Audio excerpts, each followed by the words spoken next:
Hi hello friends, welcome back to my channel. ಇವತ್ತಿನ ವಿಡಿಯೋದಲ್ಲಿ ನಾನು ಪ್ರಿನ್ಸೆಸ್ ಕಟ್ ಬ್ಲೌಸ್ನ ಯಾವ ರೀತಿ ಕಟಿಂಗ್ ಮಾಡೋದು ತೋರಿಸ್ಕೊಡ್ತಾ ಇದ್ದೀನಿ. ನಮಗೆ ಕಸ್ಟಮರ್ ಬಂದು ಕ್ರಾಸ್ ಕಟಿಂಗ್ ಬ್ಲೌಸ್ನ ಮೆಜರ್ಮೆಂಟ್ಗೆ ಕೊಟ್ಟಾಗ ನಾವು ಆ ಮೆಜರ್ಮೆಂಟ್ನ ಬ್ಲೌಸ್ನ ಯೂಸ್ ಮಾಡಿಕೊಂಡು ಪ್ರಿನ್ಸೆಸ್ ಕಟಿಂಗ್ನ ಯಾವ ರೀತಿ ಕಟಿಂಗ್ ಮಾಡೋದು ಅಂತ ಇಲ್ಲಿ ಡೀಟೇಲಾಗಿ ನಿಮ್ಮ ಹತ್ರ ಶೇರ್ ಮಾಡ್ಕೊಳ್ತಾ ಇದ್ದೀನಿ. ಇದು ಬಂದು ಕಸ್ಟಮರ್ ಬ್ಲೌಸು ನೋಡಿ. ಸ್ಯಾರಿ ಬಂದು ರೆಡ್ ಕಲರಲ್ಲಿ ಬಂದಿದೆ, ಅದಕ್ಕೆ ಆಪೋಸಿಟಾಗಿ ವೈಟ್ ಕಲರ್ ಬ್ಲೌಸ್ ಪೀಸನ್ನು ಕೊಟ್ಟಿದ್ದಾರೆ ನೋಡಿ. ಬ್ಲೌಸನ್ನು ಕೂಡ ನಾನು ಆಲ್ರೆಡಿ ಸ್ಟಿಚ್ ಮಾಡಿದ್ದೀನಿ. ಇದು ಬಂದು ಕಸ್ಟಮರು ಮೆಜರ್ಮೆಂಟ್ ಬ್ಲೌಸು, 3 ಡಾಟ್ಸ್ ಬ್ಲೌಸ್ನ ಅವರು ಮೆಜರ್ಮೆಂಟ್ ಬ್ಲೌಸ್ಗೆ ಕೊಟ್ಟಿದ್ದಾರೆ. ಈ ಮೆಜರ್ಮೆಂಟ್ ಬ್ಲೌಸ್ನ ಯೂಸ್ ಮಾಡಿಕೊಂಡು ಫ್ರಂಟು ಪ್ರಿನ್ಸೆಸ್ ಕಟಿಂಗು ಮತ್ತು ಬ್ಯಾಕ್ ಡೀಪ್ ನೆಕ್ಕನ್ನು ಯಾವ ರೀತಿ ಕಟಿಂಗ್ ಮಾಡೋದು ಅಂತ ತೋರಿಸ್ಕೊಡ್ತೀನಿ ನೋಡಿ. ನಾನಿಲ್ಲಿ ಗೋಲ್ಡ್ ಕಲರ್ ಪೈಪಿಂಗನ್ನು ಕೊಟ್ಟಿದ್ದೀನಿ, ಥ್ರೆಡ್ ಪೈಪಿಂಗನ್ನು. ಬನ್ನಿ ಫ್ರೆಂಡ್ಸ್, ವಿಡಿಯೋನ ಶುರು ಮಾಡೋಣ. ನಾನು ಇದಕ್ಕೋಸ್ಕರ 1 ಮೀಟ್ರ್ ಕಾಟನ್ ಲೈನಿಂಗನ್ನು ತೊಗೊಂಡಿದ್ದೀನಿ ನೋಡಿ. ಈ ರೀತಿ ಫೋಲ್ಡ್ ಮಾಡಿಕೊಂಡು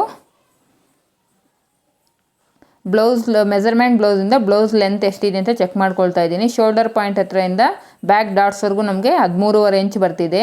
ಕೆಳಗಡೆ 1/2 ಇಂಚ್ ಮಾರ್ಜಿನ್ಗೋಸ್ಕರ ಮತ್ತು ಮೇಲ್ಗಡೆ 1/2 ಇಂಚ್ ಮಾರ್ಜಿನ್ಗೋಸ್ಕರ ನಾನು ಸೇರಿಸಿ 14.5 ಇಂಚಿಗೆ ಮಾರ್ಕ್ ಮಾಡ್ಕೊಂಡಿದ್ದೀನಿ. ಈಗ ಮೆಜರ್ಮೆಂಟ್ ಬ್ಲೌಸಿಂದ ಸೊಂಟದ ಸುತ್ತಳತೆ ಎಷ್ಟಿದೆ ಅಂತ ಚೆಕ್ ಮಾಡ್ಕೊಳ್ತಾ ಇದ್ದೀನಿ.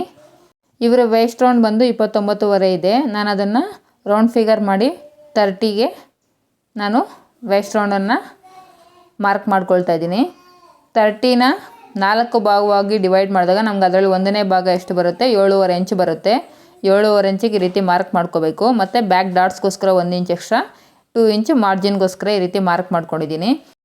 ಈಗ ಚೆಸ್ಟ್ ಮಾರ್ಕಿಂಗ್ಗೋಸ್ಕರ ನಾನು ವೇಸ್ಟ್ ರೌಂಡ್ಗೆ 4 ಇಂಚಸ್ನ ಆ್ಯಡ್ ಮಾಡಿದಾಗ 34 ಆಗುತ್ತೆ. ಆ 34ನ 4 ಭಾಗವಾಗಿ ಡಿವೈಡ್ ಮಾಡ್ಕೋಬೇಕು. ಅದರಲ್ಲಿ 1ನೇ ಭಾಗ ನಮಗೆ 8.5 ಇಂಚ್ ಬರುತ್ತೆ. ನಾನು ಚೆಸ್ಟನ್ನು ಇದೇ ರೀತಿಯೇ ಕ್ಯಾಲ್ಕುಲೇಷನ್ ಮಾಡ್ಕೊಳ್ತೀನಿ. ನಾನು ಮೆಜರ್ಮೆಂಟ್ ಬ್ಲೌಸಿಂದ ತೊಗೊಳ್ಳೋದಿಲ್ಲ. ನಮಗೆ ವೇಸ್ಟ್ ರೌಂಡ್ ಎಷ್ಟೇ ಬಂದಿರಲಿ ಅದಕ್ಕೆ 4 ಇಂಚಸ್ನ ಆ್ಯಡ್ ಮಾಡಿಕೊಂಡಾಗ ನಮಗೆ ಅದರಲ್ಲಿ 1ನೇ ಭಾಗ ಕಂಡುಹಿಡ್ಕೊಂಡಾಗ ನಮಗೆ ಚೆಸ್ಟ್ ರೌಂಡ್ ಅನ್ನೋದು ಗೊತ್ತಾಗುತ್ತೆ. ಇಲ್ಲಿ ಬಂದು ಶೋಲ್ಡರ್ ಮತ್ತು ನೆಕ್ ಪಾಯಿಂಟು ಬಂದು ನಾನು 5.5 ಇಂಚಿಗೆ ಮಾರ್ಕ್ ಮಾಡ್ಕೊಳ್ತಾ ಇದ್ದೀನಿ. ಇವರು ಶೋಲ್ಡರ್ ಪಟ್ಟಿ ಬಂದು 2.5 ಇಂಚ್ ಇದೆ.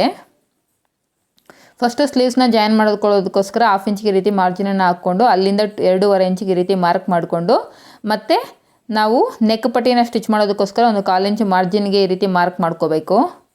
ಈಗ ಮೆಜರ್ಮೆಂಟ್ ಬ್ಲೌಸಿಂದ ಬ್ಯಾಕ್ ಡೀಪನ್ನು ಕೂಡ ಈ ರೀತಿ ಮಾರ್ಕ್ ಮಾಡ್ಕೋತಾ ಇದ್ದೀನಿ ನೋಡಿ.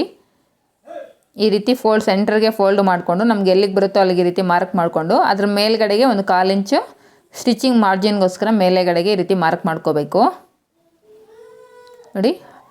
ಅವ್ರದ್ದು ಡೀಪ್ ಬಂದು 8.5 ಇಂಚ್ ಬರ್ತಿದೆ. ನಾನು ಮೇಲ್ಗಡೆ ಬಂದು ಇಲ್ಲಿ 2.5 ಇಂಚ್ ಇದೆ ನೆಕ್ ಬಿಡ್ತು. ಕೆಳಗಡೆ 1/2 ಇಂಚ್ ಎಕ್ಸ್ಟ್ರಾ 3 ಇಂಚಸ್ಗೆ ನಾನಿಲ್ಲಿ ಮಾರ್ಕ್ ಮಾಡಿಕೊಂಡು ನೋಡಿ ಈ ರೀತಿ ಬಾಕ್ಸ್ ಶೇಪನ್ನು ಡ್ರಾ ಮಾಡ್ಕೋತಾ ಇದ್ದೀನಿ. ಈ ಬಾಕ್ಸ್ ಶೇಪಲ್ಲಿ ಈಗ ನಾವು ಆರ್ಮ್ ಸ್ಕೇಲನ್ನು ಯೂಸ್ ಮಾಡಿಕೊಂಡು ಈ ರೀತಿ ನೋಡಿ ರೌಂಡ್ ಮಾರ್ಕನ್ನು ಮಾಡ್ಕೋಬೇಕು ನೋಡಿ. ಈ ರೀತಿ ಇಲ್ಲಿ ಆರ್ಮ್ ಹೋಲ್ ಮಾರ್ಕಿಂಗೋಸ್ಕರ ನಾನು 5.5 ಇಂಚಿಗೆ ಈ ರೀತಿ ಮಾರ್ಕ್ ಮಾಡ್ಕೊಂಡಿದ್ದೀನಿ. ಸೆಂಟರಲ್ಲಿ ಈ ರೀತಿ ಒಂದು ಲೈನ್ ಹಾಕ್ಕೊಂಡು 1.5 ಇಂಚಿಗೆ ಈ ರೀತಿ ಮಾರ್ಕ್ ಮಾಡ್ಕೋಬೇಕು. ಈಗ ಆರ್ಮ್ ಕರ್ವ್ ಸ್ಕೇಲನ್ನ ಯೂಸ್ ಮಾಡಿಕೊಂಡು ನಾವು ಆರ್ಮ್ಸ್ ರೌಂಡನ್ನು ಮಾರ್ಕ್ ಮಾಡ್ಕೋಬೇಕು. ಅದಕ್ಕೂ ಮೊದಲು ಮೆಜರ್ಮೆಂಟ್ ಬ್ಲೌಸಲ್ಲಿ ನಮಗೆ ಆರ್ಮ್ ರೌಂಡ್ ಎಷ್ಟಿದೆ ಅಂತ ಈ ರೀತಿ ಮೆಜರ್ಮೆಂಟ್ ಬ್ಲೌಸಲ್ಲಿ ಬ್ಯಾಕ್ ಸೈಡ್ಗೆ ನಾವು ಚೆಕ್ ಮಾಡ್ಕೋಬೇಕು. ಈ ರೀತಿ ಬ್ಲೌಸ್ನ ಹಿಂದೆಗಡೆ ನಾವು ಈ ರೀತಿ ಆರ್ಮ್ ರೌಂಡನ್ನು ನೀಟಾಗಿ ಚೆಕ್ ಮಾಡ್ಕೋಬೇಕು. ಈ ಕಸ್ಟಮರ್ ಆರ್ಮ್ ರೌಂಡ್ ಬಂದು 8.25 ಇಂಚ್ ಇದೆ ನೋಡಿ. ಈ ರೀತಿ ನೀಟಾಗಿ ಎಲ್ಲೂ ರಿಂಕಲ್ಸ್ ಇಲ್ಲದೆ ಇರೋ ಥರ ನಾವು ಮೆಜರ್ಮೆಂಟ್ ಬ್ಲೌಸ್ನ ಪ್ಲೇಸ್ ಮಾಡಿಕೊಂಡು ಆರ್ಮ್ ರೌಂಡನ್ನು ನೀಟಾಗಿ ಚೆಕ್ ಮಾಡ್ಕೋಬೇಕು. ಈಗ ಆರ್ಮ್ ಸ್ಕೇಲನ್ನು ಯೂಸ್ ಮಾಡಿಕೊಂಡು ನಾವು ಈ ಆರ್ಮ್ ರೌಂಡನ್ನು ಈ ರೀತಿ ಡ್ರಾ ಮಾಡ್ಕೋಬೇಕು. ಈ ಆರ್ಮ್ ಸ್ಕೇಲ್ ಅನ್ನೋದು ನಿಮ್ಮ ಹತ್ರ ಇದ್ದರೆ ನಿಮಗೆ ಆರ್ಮ್ ರೌಂಡ್ ಅನ್ನೋದು ತುಂಬಾ ಈಸಿಯಾಗಿ ಡ್ರಾ ಮಾಡ್ಕೋಬೋದು. ಈಗ ನಾವು ಡ್ರಾ ಮಾಡಿರೋ ಆರ್ಮ್ ರೌಂಡನ್ನು ಚೆಕ್ ಮಾಡ್ಕೋತಾ ಇದ್ದೀನಿ. ಮೆಜರ್ಮೆಂಟ್ ಬ್ಲೌಸಲ್ಲಿರೋ ಆರ್ಮ್ ರೌಂಡು ಮತ್ತು ನಾವು ಡ್ರಾ ಮಾಡಿರೋ ಆರ್ಮ್ ರೌಂಡ್ ಎರಡು ಮ್ಯಾಚ್ ಆಗುತ್ತೆ ಇಲ್ವಂತ. ನನಗೆ ಮ್ಯಾಚ್ ಆಗಲಿಲ್ಲ. ಈಗ ನಾನು ಮತ್ತೆ 6 ಇಂಚಸ್ಗೆ ಈ ರೀತಿ ಮಾರ್ಕ್ ಮಾಡ್ಕೋತಾ ಇದ್ದೀನಿ. ಶೋಲ್ಡರ್ ಪಾಯಿಂಟನ್ನು ಬಿಟ್ಟು ನಾನು 6 ಇಂಚಸ್ಗೆ ಈ ರೀತಿ ಮಾರ್ಕ್ ಮಾಡಿಕೊಂಡು ಮತ್ತೆ ಸೆಂಟರಲ್ಲಿ ಒಂದು ಲೈನ್ ಹಾಕ್ಕೊಂಡು 1.5 ಇಂಚಿಗೆ ಈ ರೀತಿ ಮಾರ್ಕ್ ಮಾಡಿಕೊಂಡು ಈಗ ನಾನು ಮತ್ತೆ ಆರ್ಮ್ ರೌಂಡನ್ನು ಡ್ರಾ ಮಾಡ್ಕೊಳ್ತಾ ಇದ್ದೀನಿ. ಈಗ ನಮಗೆ ಆರ್ಮ್ ರೌಂಡ್ ಬಂದು 8.25 ಇಂಚು ಬರಬೇಕು. ಕರೆಕ್ಟಾಗಿ ನನಗೀಗ 8.25 ಇಂಚು ಬಂದಿದೆ. ಈಗ ಮಾರ್ಜಿನ್ ಲೈನ್ಸ್ನು ಕೂಡ ನಾನು ಈ ರೀತಿ ಮಾರ್ಕ್ ಮಾಡಿಕೊಂಡು ನಮಗೆ ಶೋಲ್ಡರ್ ಡ್ರಾಪ್ ಆಗದೆ ಇರೋದಕ್ಕೋಸ್ಕರ ನಾವು ಶೋಲ್ಡರ್ ಹತ್ರ ಈ ರೀತಿ ನೆಕ್ ಸೈಡ್ಗೆ 1/4 ಇಂಚಿಗೆ ಈ ರೀತಿ ಒಂದು ಲೈನನ್ನು ಹಾಕ್ಕೋಬೇಕು. ಟೇಪನ್ನು ಈ ರೀತಿ ಫೋಲ್ಡ್ ಮಾಡಿಕೊಂಡು ನಮಗೆ ಸೆಂಟರ್ ಪಾಯಿಂಟ್ ಎಲ್ಲಿ ಬರುತ್ತೋ ಅಲ್ಲಿ ನಾವು ಈ ರೀತಿ ಡಾಟ್ಸ್ಗೆ ಮಾರ್ಕ್ ಮಾಡ್ಕೋಬೇಕು.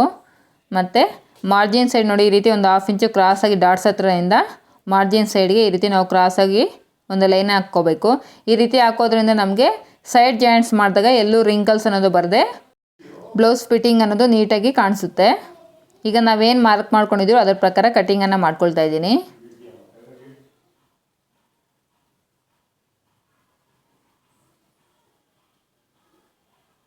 ನೋಡಿ ಈ ರೀತಿ ಇಲ್ಲಿ ಕ್ರಾಸಾಗಿ ಈ ರೀತಿ ಕಟ್ ಮಾಡ್ಕೋಬೇಕು. ಈಗ ಡಾಟ್ಸ್ ಹತ್ರ ಈ ರೀತಿ ಒಂದು ಸಣ್ಣದಾಗಿ ಟಕ್ಸನ್ನು ಇಟ್ಕೊಳ್ತಾ ಇದ್ದೀನಿ.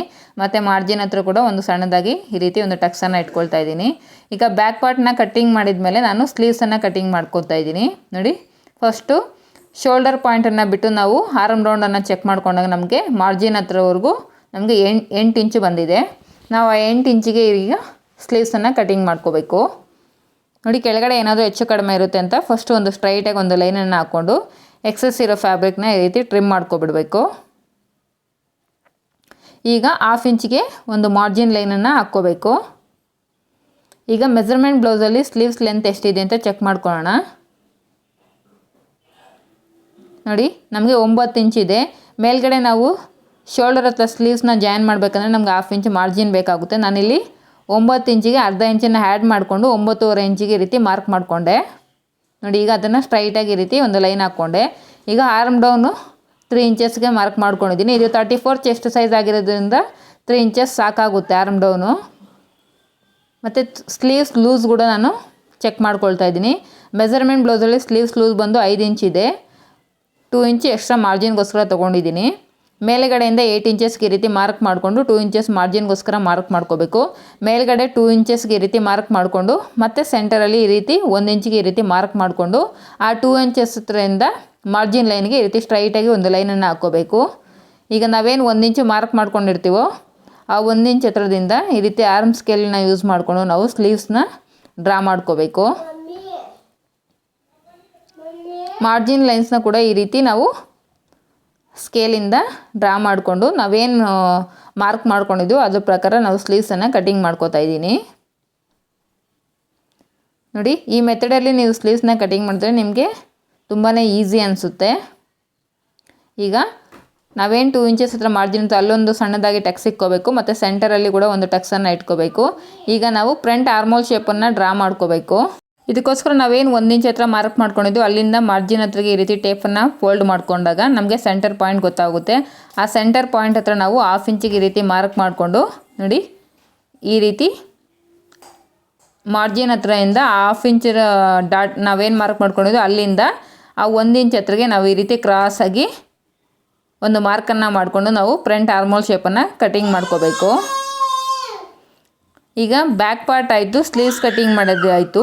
ಉಳಿದಿರುವಂಥ ಲೈನಿಂಗಲ್ಲಿ ಬ್ಯಾಕ್ ಪಾರ್ಟನ್ನು ಪ್ಲೇಸ್ ಮಾಡಿಕೊಂಡು ಫ್ರಂಟ್ ಪಾರ್ಟನ್ನು ಯಾವ ರೀತಿ ಮಾರ್ಕಿಂಗ್ ಮಾಡೋದು ಅಂತ ತೋರಿಸ್ಕೊಡ್ತೀನಿ. ನಮಗೆ ಇದು ಫ್ರಂಟ್ ಉಕ್ಸಿರೋದ್ರಿಂದ ನಾನು ಓಪನ್ ಇರೋ ಸೈಡು ಈ ರೀತಿ ಪ್ಲೇಸ್ ಮಾಡಿಕೊಂಡೆ. ಬ್ಯಾಕ್ ಪಾರ್ಟನ್ನು ಈ ರೀತಿ ಪ್ಲೇಸ್ ಮಾಡಿಕೊಂಡು ಬ್ಯಾಕ್ ಪಾರ್ಟ್ ಹೇಗಿದೆಯೋ ಹಾಗೆ ನಾನು ಡ್ರಾ ಮಾಡ್ಕೋತಾ ಇದ್ದೀನಿ. ನೋಡಿ ಹಾರ್ಮೋಲ್ ಶೇಪನ್ನು ಈ ರೀತಿ ವೀಲ್ ಮಾರ್ಕರಿಂದ ನೋಡಿ ಈ ರೀತಿ ರಬ್ ಮಾಡಿಕೊಂಡಾಗ ನಮಗೆ ಕೆಳಗಡೆ ಕೂಡ ಆ ಪ್ರಿಂಟ್ ಅನ್ನೋದು ಬೀಳುತ್ತೆ. ಆಗ ಈಸಿಯಾಗಿ ನಾವು ಫ್ರಂಟ್ ಪಾರ್ಟ್ ಮೇಲೆ ಕೂಡ ಆರ್ಮೋಲ್ ರೌಂಡನ್ನು ಡ್ರಾ ಮಾಡ್ಕೋಬೋದು. ನೋಡಿ ನನಗೆ ಇಲ್ಲಿ ಪ್ರಿಂಟ್ ಅನ್ನೋದು ಕಾಣಿಸಿದೆ. ಆ ಪ್ರಿಂಟ್ ಮೇಲೆ ನಾನು ಈ ರೀತಿ ಸ್ಕೇಲಿಂದ ಲೈನನ್ನು ಡ್ರಾ ಮಾಡ್ಕೋತಾ ಇದ್ದೀನಿ. ನೋಡಿ ಈ ರೀತಿ ಆರ್ಮ್ ರೌಂಡನ್ನು ಡ್ರಾ ಮಾಡ್ಕೋಬೇಕು. ಈಗ ಫಸ್ಟು ಫ್ರಂಟ್ ಆರ್ಮೋಲ್ ಶೇಪನ್ನು ಮಾರ್ಕ್ ಮಾಡ್ಕೊಳ್ಳೋಣ. ಮೇಲೆಗಡೆಯಿಂದ ಒಂದು 1/2 ಇಂಚಿಗೆ ಈ ರೀತಿ ಮಾರ್ಕ್ ಮಾಡಿಕೊಂಡು ಈ ರೀತಿ ನೀಟಾಗಿ ರೌಂಡ್ ಶೇಪನ್ನು ಡ್ರಾ ಮಾಡ್ಕೋಬೇಕು. ನಾವಿಲ್ಲಿ ಫ್ರಂಟಲ್ಲಿ ಪ್ರಿನ್ಸೆಸ್ ಕಟ್ನ ಮಾರ್ಕ್ ಮಾಡ್ತಿರೋದ್ರಿಂದ ಬ್ಯಾಕ್ ಪಾರ್ಟನ್ನು ಪ್ಲೇಸ್ ಮಾಡಿ ನಾವೇನು ಮಾರ್ಕ್ ಮಾಡ್ಕೊಳ್ತೀವೋ ನೋಡಿ ಇಲ್ಲಿ ಕೆಳಗಡೆ ಒಂದು 1/2 ಇಂಚ್ ಎಕ್ಸ್ಟ್ರಾ ಮಾರ್ಕ್ ಮಾಡ್ಕೋಬೇಕು. ಮತ್ತು ಸೈಡು 1 ಇಂಚ್ ಎಕ್ಸ್ಟ್ರಾಗಿ ನಾನು ಈ ರೀತಿ ಮಾರ್ಕ್ ಮಾಡಿಕೊಂಡು ನೋಡಿ ಸ್ಕೇಲಿಂದ ಈ ರೀತಿ ಡ್ರಾ ಮಾಡ್ಕೋತಾ ಇದ್ದೀನಿ. 1 ಇಂಚ್ ಎಕ್ಸ್ಟ್ರಾ ಸೈಡಲ್ಲಿ ನಾನು ಈ ರೀತಿ ಮಾರ್ಕ್ ಮಾಡಿಕೊಂಡೆ ಮತ್ತು ಕೆಳಗಡೆ 1/2 ಇಂಚ್ ಎಕ್ಸ್ಟ್ರಾ ಈ ರೀತಿ ಮಾರ್ಕ್ ಮಾಡಿಕೊಂಡು ಲೈನನ್ನು ಹಾಕ್ಕೊಳ್ತಾ ಇದ್ದೀನಿ. ಈಗ ಶೋಲ್ಡರನ್ನು ಮಾರ್ಕ್ ಮಾಡ್ಕೊಳ್ಳೋಣ. ಈಗ ಬ್ಯಾಕ್ ಪಾರ್ಟಲ್ಲಿ ನೆಕ್ ವಿಡ್ತ್ ಬಂದು 2.5 ಇಂಚ್ ಇತ್ತು. ಫ್ರಂಟ್ ಪಾರ್ಟಲ್ಲೂ ಕೂಡ ನಾನು ನೆಕ್ ವಿಡ್ತನ್ನು 2.5 ಇಂಚು ಈ ರೀತಿ ಮಾರ್ಕ್ ಮಾಡಿಕೊಂಡು ಈಗ ಮೆಜರ್ಮೆಂಟ್ ಬ್ಲೌಸಲ್ಲಿ ಫ್ರಂಟ್ ಡೀಪ್ ಎಷ್ಟಿದೆ ಅಂತ ಚೆಕ್ ಮಾಡ್ಕೊಳ್ತಾ ಇದ್ದೀನಿ. ನೋಡಿ ಶೋಲ್ಡರ್ ಪಾಯಿಂಟ್ ಹತ್ರದಿಂದ ನಾವು ಫ್ರಂಟ್ ಡೀಪ್ ಎಷ್ಟಿದೆ ಅಂತ ಚೆಕ್ ಮಾಡ್ಕೋಬೇಕು. 6 ಇಂಚಸ್ ಇದೆ ನೋಡಿ. ಫ್ರಂಟಲ್ಲಿ ನಾನು 6 ಇಂಚಸ್ಗೆ ಈ ರೀತಿ ಮಾರ್ಕ್ ಮಾಡಿಕೊಂಡು ನೋಡಿ ಈ ರೀತಿ ಸ್ಟ್ರೈಟಾಗಿ ಒಂದು ಲೈನ್ ಹಾಕ್ಕೊಂಡು ಮೇಲುಗಡೆ 2.5 ಇಂಚು ನಾನು ನೆಕ್ ವಿಡ್ತ್ ತೊಗೊಂಡಿದ್ದೀನಿ. ಕೆಳಗಡೆ ಬಂದು 2.25 ಇಂಚಿಗೆ ಈ ರೀತಿ ನೆಕ್ ವಿಡ್ತನ್ನು ಡ್ರಾ ಮಾಡ್ಕೊಳ್ತಾ ಇದ್ದೀನಿ. ಈಗ ಈ ಬಾಕ್ಸ್ ಶೇಪಲ್ಲಿ ರೌಂಡ್ ಶೇಪನ್ನು ಈ ರೀತಿ ಆರ್ಮ್ ಸ್ಕೇಲನ್ನ ಯೂಸ್ ಮಾಡಿಕೊಂಡು ಡ್ರಾ ಮಾಡ್ಕೋಬೇಕು. ಈಗ ನಾರ್ಮಲ್ ಬ್ಲೌಸನ್ನು ಯೂಸ್ ಮಾಡಿಕೊಂಡು ನಾವು ಪ್ರಿನ್ಸಸ್ ಕಟಿಂಗ್ ಮಾಡಬೇಕಾದ್ರೆ ನಾವು ಯಾವ ರೀತಿ ಮಾರ್ಕ್ ಮಾಡ್ಕೋಬೇಕಂತ ತೋರಿಸ್ಕೊಡ್ತೀನಿ ನೋಡಿ. ನಮಗೆ ಚೆಸ್ಟ್ 1ನೇ ಭಾಗ ಎಷ್ಟು ಬಂದಿದೆ, 8.5 ಇಂಚು ಬಂದಿದೆ. ಆ 8.5 ಇಂಚಿಗೆ ಇಲ್ಲಿ 1.5 ಇಂಚನ್ನು ಆ್ಯಡ್ ಮಾಡ್ಕೋಬೇಕು. 1.5 ಇಂಚನ್ನು ಆ್ಯಡ್ ಮಾಡ್ಕೊಂಡಾಗ ನಮಗೆ 10 ಇಂಚು ಬರುತ್ತೆ. 10 ಇಂಚಿಗೆ ಈ ರೀತಿ ಮಾರ್ಕ್ ಮಾಡ್ಕೋಬೇಕು. ಇವರು ಸ್ವಲ್ಪ ಕುಳ್ಳಗ ಇರೋದ್ರಿಂದ ನಾನು 1.5 ಇಂಚ್ ಆ್ಯಡ್ ಮಾಡ್ಕೊಂಡಿದ್ದೀನಿ. ಸ್ವಲ್ಪ ಉದ್ದ ಇರೋರಾದರೆ ನೀವು 2 ಇಂಚಸ್ವರೆಗೂ ಆ್ಯಡ್ ಮಾಡ್ಕೋಬೇಕು. ಈಗ ಸೈಡಿಂದ ಬಂದು ನಾನು 3.5 ಇಂಚಿಗೆ ಈ ರೀತಿ ಮಾರ್ಕ್ ಮಾಡಿಕೊಂಡು ಮತ್ತು ಕೆಳಗಡೆನೂ 3.5 ಇಂಚಿಗೆ ಈ ರೀತಿ ಮಾರ್ಕ್ ಮಾಡಿಕೊಂಡು ಸ್ಟ್ರೈಟಾಗಿ ಒಂದು ಲೈನನ್ನು ಹಾಕ್ಕೊಂಡಿದ್ದೀನಿ. ಈ ಸೈಡ್ಗೆ ಒಂದು 1/2 ಇಂಚಿಗೆ ಈ ರೀತಿ ಮಾರ್ಕ್ ಮಾಡಿಕೊಂಡು ಅಲ್ಲಿಂದ 2 ಇಂಚಸ್ಗೆ ಈ ರೀತಿ ಮಾರ್ಕ್ ಮಾಡ್ಕೋಬೇಕು. ಮೇಲೆಗಡೆ ಸ್ಟ್ರೈಟಾಗಿ ಕಪ್ ಶೇಪ್ ಅನ್ನೋದು ಸ್ಟ್ರೈಟಾಗಿ ನಿಂತ್ಕೊಳ್ಳೋದಕ್ಕೋಸ್ಕರ 2 ಇಂಚಸ್ಗೆ ಈ ರೀತಿ ಮಾರ್ಕ್ ಮಾಡ್ಕೋಬೇಕು. ನಾವೇನು 1/2 ಇಂಚ್ ಮಾರ್ಕ್ ಮಾಡ್ಕೊಂಡಿದ್ದು ಅಲ್ಲಿ ಮೇಲ್ಗಡೆಯಿಂದ ಈ ರೀತಿ ಕ್ರಾಸಾಗಿ ಈ ರೀತಿ ಲೈನನ್ನು ಡ್ರಾ ಮಾಡ್ಕೋಬೇಕು. ಆ 10 ಇಂಚಸ್ ಹತ್ರದಿಂದ ಈ ರೀತಿ ನಾವು ಪ್ರಿನ್ಸಸ್ ಶೇಪನ್ನು ಆ 2 ಇಂಚಸ್ ಹತ್ರಗೆ ಈ ರೀತಿ ಮಾರ್ಕ್ ಮಾಡ್ಕೋಬೇಕು.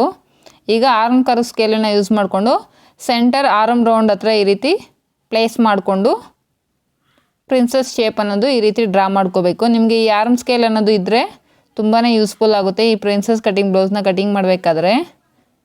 ಈಗ ನಾವು ಆರ್ಮ್ ರೌಂಡ್ ಹತ್ರ 3rd ಡಾಟನ್ನು ಸ್ಟಿಚ್ ಮಾಡ್ತೀವಲ್ಲ 3 ಇಂಚಸ್ 3.5 ಇಂಚಸ್ಗೆ ಈ ರೀತಿ ಮಾರ್ಕ್ ಮಾಡಿಕೊಂಡು ನೋಡಿ ಈ ರೀತಿ ಒಂದು 1/2 ಇಂಚ್ ಆಗೋಷ್ಟು ಈ ರೀತಿ ಮಾರ್ಕ್ ಮಾಡ್ಕೋಬೇಕು. ಈಗ ನೋಡಿ ಎಷ್ಟು ಬಂದಿದೆ ನನಗೆ 5 ಇಂಚ್ ನೋಡಿ 4.25 ಇಂಚ್ ಇದೆ. ಇದೇ 4.25 ಇಂಚ್ ಈ ಕಡೆನೂ ಇದೆಯಾ ಇಲ್ವಂತ ಚೆಕ್ ಮಾಡ್ಕೋಬೇಕು. ನೋಡಿ ಈ ರೀತಿ ಚೆಕ್ ಮಾಡಿಕೊಂಡು 4.25 ಇಂಚ್ ಎಲ್ಲಿಗೆ ಬರುತ್ತೋ ಅಲ್ಲಿಗೆ ಈ ರೀತಿ ಮಾರ್ಕ್ ಮಾಡ್ಕೋಬೇಕು. ಅಲ್ಲಿಂದ ಮಾರ್ಜಿನ್ ಲೈನ್ಗೆ ಈ ರೀತಿ ಕ್ರಾಸಾಗಿ ಒಂದು ಲೈನನ್ನು ಹಾಕ್ಕೋಬೇಕು. ಮೆಜರ್ಮೆಂಟ್ ಬ್ಲೌಸಲ್ಲಿ ಉಕ್ಸ್ ಪಟ್ಟಿ ಎಷ್ಟಿದೆ ಅಂತ ಚೆಕ್ ಮಾಡ್ಕೊಳ್ತಾ ಇದ್ದೀನಿ. ನಮಗೆ 6.5 ಇಂಚ್ ಇದೆ. ಮೇಲ್ಗಡೆ ಸ್ಟಿಚಿಂಗ್ ಮಾರ್ಜಿನನ್ನು ಬಿಟ್ಟು 6.5 ಇಂಚಿಗೆ ರೀತಿ ಮಾರ್ಕ್ ಮಾಡಿಕೊಂಡು ನಮಗೆ ಕೆಳಗಡೆ 1/2 ಇಂಚ್ ಸ್ಟಿಚಿಂಗ್ ಮಾರ್ಜಿನನ್ನು ಬಿಟ್ಟು ಈ ರೀತಿ ಎಕ್ಸ್ಟ್ರಾ ನಾವು ಏನಿರುತ್ತೋ ಅದನ್ನು ಈ ರೀತಿ ಕ್ರಾಸಾಗಿ ಮಾರ್ಕ್ ಮಾಡಿಕೊಂಡು ಕಟ್ ಮಾಡ್ಕೋಬೇಕು. ಈ ರೀತಿ ಕ್ರಾಸಾಗಿ ಕಟ್ ಮಾಡ್ಕೊಳ್ಳಿಲ್ಲ ಅಂದರೆ ನಮಗೆ ಉಕ್ಸ್ ಪಟ್ಟಿ ಮತ್ತು ಕಾಜಾ ಪಟ್ಟಿ ಅನ್ನೋದು ಲೆಂತ್ ಅನ್ನೋದು ಜಾಸ್ತಿ ಬಂದುಬಿಡುತ್ತೆ. ಮತ್ತು ಶೋಲ್ಡರ್ ಜಾರದೇ ಇರೋದಕ್ಕೋಸ್ಕರ ಮೇಲ್ಗಡೆ ಕೂಡ ನಾವು ನೆಕ್ ಸೈಡ್ಗೆ 1/4 ಇಂಚಿಗೆ ಈ ರೀತಿ ಮಾರ್ಕ್ ಮಾಡ್ಕೋಬೇಕು. ಮತ್ತು ಉಕ್ಸ್ ಪಟ್ಟಿ ಮತ್ತು ಕಾಜಾ ಪಟ್ಟಿ ಸ್ಟಿಚ್ ಮಾಡೋದಕ್ಕೋಸ್ಕರ ನೋಡಿ ಈ ರೀತಿ ಒಂದು 1/4 ಇಂಚ್ ಎಕ್ಸ್ಟ್ರಾ ಮಾರ್ಕ್ ಮಾಡ್ಕೋಬೇಕು. ಈಗ ನಾವೇನು ಮಾರ್ಕ್ ಮಾಡಿದ್ದೀವೋ ಅದ್ರ ಪ್ರಕಾರ ಕಟ್ಟಿಂಗನ್ನು ಮಾಡ್ಕೋತಾ ಇದ್ದೀನಿ. ನಿಮ್ಗೊಂದು ವೇಳೆ ಕಸ್ಟಮರು ಡಾಟೆಡ್ ಬ್ಲೌಸ್ನ ಕೊಟ್ಬಿಟ್ಟು ಪ್ರಿನ್ಸಸ್ ಕಟಿಂಗ್ನ ಸ್ಟಿಚ್ ಮಾಡಿಕೊಡಿ ಅಂತ ಹೇಳಿದಾಗ ನೀವು ಇದೇ ರೀತಿಯೇ ಮಾರ್ಕ್ ಮಾಡಿಕೊಂಡು ಸ್ಟಿಚ್ ಮಾಡಿ ಫ್ರೆಂಡ್ಸ್, ತುಂಬ ನೀಟಾಗಿ ಬರುತ್ತೆ. ನಿಮಗೆ ಪ್ರಿನ್ಸಸ್ ಬಸ್ಟ್ ಪಾಯಿಂಟ್ ಅನ್ನೋದು ಗೊತ್ತಾಗಬೇಕು ಅಂದರೆ ನಿಮಗೆ ಚೆಸ್ಟ್ ರೌಂಡ್ 1ನೇ ಭಾಗ ಎಷ್ಟು ಬಂದಿರುತ್ತೋ ಅದಕ್ಕೆ ಕಸ್ಟಮರ್ ಅನ್ನೋದು ಸ್ವಲ್ಪ ಕುಳ್ಳಗ ಇದ್ದರೆ 1.5 ಇಂಚ್ ತೊಗೊಳ್ಳಿ. ಸ್ವಲ್ಪ ಉದ್ದ ಇದ್ದರೆ 2 ಇಂಚಸ್ಗೆ ಈ ರೀತಿ ಆ್ಯಡ್ ಮಾಡಿಕೊಂಡು 8.5 ಇಂಚಿಗೆ 2 ಇಂಚಸ್ನ ಆ್ಯಡ್ ಮಾಡ್ಕೊಂಡಾಗ ನಮ್ಗೆ ಎಷ್ಟು ಬರುತ್ತೋ ಅಷ್ಟನ್ನು ನಾವು ಬಸ್ಟ್ ಪಾಯಿಂಟಾಗಿ ಮಾರ್ಕ್ ಮಾಡ್ಕೋಬೇಕು. ಈ ರೀತಿ ಮಾರ್ಕ್ ಮಾಡಿಕೊಂಡು ನಾವು ಪ್ರಿನ್ಸಸ್ ಕಟಿಂಗ್ ಬ್ಲೌಸ್ನ ಕಟಿಂಗ್ ಮಾಡ್ಕೋಬೇಕು.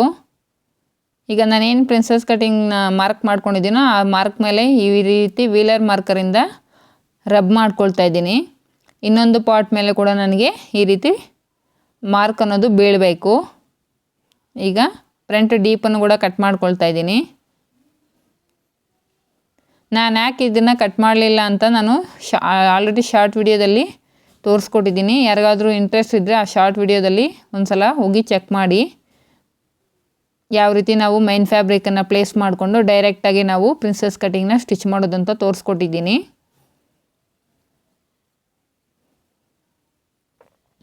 ನೋಡಿ ನಾವು ವೀಲ್ ಮಾರ್ಕರಲ್ಲಿ ರೀತಿ ರಬ್ ಮಾಡ್ಕೊಂಡಿರೋದ್ರಿಂದ ನಮಗೆ ಆಟೋಮೆಟಿಕಲಿ ಇನ್ನೊಂದು ಪಾರ್ಟ್ ಮೇಲೆ ಕೂಡ ನಮಗೆ ಆ ಪ್ರಿಂಟ್ ಅನ್ನೋದು ಕಾಣಿಸ್ತಿದೆ. ಫ್ರೆಂಡ್ಸ್, ನಿಮಗೆ ವಿಡಿಯೋದಲ್ಲಿ ಏನಾದರೂ ಡೌಟ್ಸ್ ಇದ್ದರೆ ಖಂಡಿತವಾಗ್ಲೂ ಕಮೆಂಟ್ ಮಾಡಿ. ನಿಮ್ಗೆ ಎಲ್ಲಾದರೂ ಏನಾದರೂ ಅರ್ಥ ಆಗಲಿಲ್ಲ ಅಂದರೂ ಖಂಡಿತವಾಗ್ಲೂ ಆ ಪಾಯಿಂಟ್ ಬಗ್ಗೆ ನೀವು ಕಮೆಂಟ್ ಮಾಡಿದ್ರೆ ನಾನು ಖಂಡಿತವಾಗ್ಲೂ ರಿಪ್ಲೈ ಕೊಡ್ತೀನಿ. ಕ್ರಾಸ್ ಕಟಿಂಗ್ ಬ್ಲೌಸ್ನ ಕಟಿಂಗ್ ಮಾಡೋದಕ್ಕಿಂತ ಪ್ರಿನ್ಸಸ್ ಕಟಿಂಗ್ ಬ್ಲೌಸ್ನ ಕಟಿಂಗ್ ಮಾಡೋದು ತುಂಬಾ ಈಸಿ ಅನಿಸುತ್ತೆ. ಹಾಗೆ ಇದು ಸ್ಟಿಚ್ ಮಾಡೋದು ಕೂಡ ತುಂಬ ಈಸಿ. ಒಂದು ಸಲ ನೀವು ಪರ್ಫೆಕ್ಟಾಗಿ ಕಲ್ತ್ಕೋಬೇಕು ಅಷ್ಟೇ ಯಾವ ರೀತಿ ಕಟಿಂಗ್ ಮಾಡೋದು. ಮತ್ತು ಯಾವ ರೀತಿ ಮಾರ್ಕ್ ಮಾಡ್ಕೋಬೇಕು, ಯಾವ ಸೈಜಿಗೆ ಯಾವ ರೀತಿ ನಾವು ಕಪ್ ಶೇಪನ್ನು ಡ್ರಾ ಮಾಡ್ಕೋಬೇಕು, ಈ ಥರದ್ದೆಲ್ಲ ನೀವು ಕಲ್ತ್ಕೊಂಡಾಗ ನಿಮಗೆ ಈಸಿ ಅನಿಸುತ್ತೆ ಫ್ರೆಂಡ್ಸ್ ಈ ವಿಡಿಯೋ ನಿಮಗೆ ಯೂಸ್ಫುಲ್ ಆಗಿದೆ ಅಂತ ಅನಿಸಿದ್ರೆ ಖಂಡಿತವಾಗ್ಲೂ ಲೈಕ್ ಮಾಡಿ, ಹಾಗೆ ನನ್ನ ಚಾನಲನ್ನು ಸಬ್ಸ್ಕ್ರೈಬ್ ಮಾಡ್ಕೊಳ್ಳಿ. ಈ ಥರ ಸಿಂಪಲ್ ಬ್ಲೌಸ್ ಕಟಿಂಗ್ ಮತ್ತು ಸ್ಟಿಚಿಂಗ್ ವಿಡಿಯೋಸ್ಗಾಗಿ ನನ್ನ ಚಾನಲನ್ನು ಸಬ್ಸ್ಕ್ರೈಬ್ ಮಾಡ್ಕೊಳ್ಳಿ. ಹಾಗೆ ಈ ವಿಡಿಯೋ ಯಾರಿಗಾದ್ರೂ ಯೂಸ್ಫುಲ್ ಆಗುತ್ತೆ ಅನ್ನೋಂಗಿದ್ರೆ ಅವ್ರಿಗೂ ಕೂಡ ಈ ವಿಡಿಯೋನ ಶೇರ್ ಮಾಡಿ ಫ್ರೆಂಡ್ಸ್. ಈ ವಿಡಿಯೋ ನೋಡಿದ್ದಕ್ಕಾಗಿ ಎಲ್ಲರಿಗೂ ಧನ್ಯವಾದಗಳು.